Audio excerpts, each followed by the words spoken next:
আজকে ইলিশ মাছটা দিয়ে একটা রেসিপি করব, সেটাই তোমাদের সঙ্গে শেয়ার করব। চলো তার জন্য এবার মাছটাকে কেটে ধুয়ে পরিষ্কার করে নিয়ে আসি।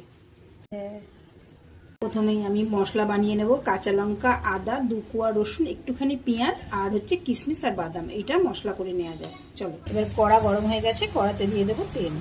এবার মাছটার মধ্যে দিয়ে দিলাম হলুদ, দিয়ে দিলাম নুন। এইবার তেল গরম হয়ে গেছে, তেলের মধ্যে আমি মাছগুলো ভেজে নেব। মাছগুলো ভাজা হয়ে গেছে, এবার মাছগুলোকে আমি তুলে নেব। এবার এই তেলেই আমি ভেজে নেব কয়েক পিস আলু। আলুটাকে আমি আগে থেকে নুন হলুদ মাখিয়ে রেখেছিলাম। আলুগুলো লাল লাল করে ভাজা হয়ে গেছে, এবার আলুগুলো আমি তেল থেকে তুলে নেব। এইবার আমি পেরেস্তার জন্য পেঁয়াজ কেটে রেখেছিলাম, পেঁয়াজগুলোকে ভেজে নেব লাল লাল করে। পেঁয়াজ পেরেস্তাটা ভাজা হয়ে গেছে, এবার আমি এটাকে তুলে নেব। এই তেলেই আমি দিয়ে দেবো আগে থেকে করে রাখা মশলাটা।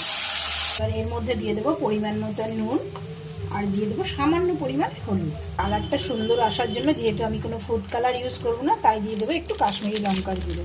মশলাটা আমি একটু কষিয়ে নেবো যতক্ষণ না তেলটা ছাড়ে। মশলাটার মধ্যে এইবার আমি দিয়ে দেবো ভেজে রাখা আলুগুলো। আলুটা সেদ্ধ হয়ে গেছে, এইবার মাছের ফ্লেভারটা বেরোনোর জন্য আমি এর মধ্যে দিয়ে দেবো ভেজে রাখা মাছগুলো। মাছটা 2-3 মিনিট কুক করার পর এইবার আমি মাছগুলোকে তুলে নেব। এইবার আমি আলুগুলো না তুলেই এর মধ্যে দিয়ে দেবো আগে থেকে করে রাখা রাইসটা। এই রাইসটা আমি 80% করে নিয়েছি। এর মধ্যে আমি দিয়ে দেবো গোলাপ জল। এইবার দিয়ে দেবো সামান্য পরিমাণ জায়ফল জয়িত্রীর গুঁড়ো, দিয়ে দেবো সামান্য পরিমাণ গরম মশলা, দিয়ে দেবো কিছুটা ঘি। এটাই ভালো করে মিশিয়ে নেব। এবার আমি ওপর থেকে দিয়ে দেবো ইলিশ মাছের পিসগুলো। মাছগুলো দিয়ে দিয়েছি, এইবার দিয়ে দেবো আমি করে রাখা পেঁয়াজ পেরেস্তাটা। এইবার আমি এটা লো ফ্লেমে ঢাকা দিয়ে কিছুক্ষণের জন্য রেখে দেবো।